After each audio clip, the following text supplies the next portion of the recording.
Do you say I'm sorry, but wonder why it doesn't fix your arguments or solve the conflict? Well, that's because you don't apologize at the right time.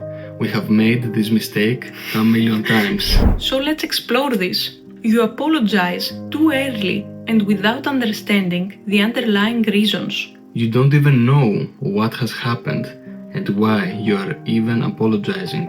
This can make the conflict even worse. Before you apologize, you have to wait and listen to your partner. You both need to listen to each other's perspectives so that you can understand what led you to have an argument in the first place. Have a calm conversation. Take into consideration your partner's triggers, traumas, insecurities, weaknesses, past, childhood, and yours as well. And then you will be able to get to the root of the issue. This way, you will know what the real trigger is and how it's all connected. When both of you are aware, you can say I'm sorry to each other. This can unite you as a couple even more deeply.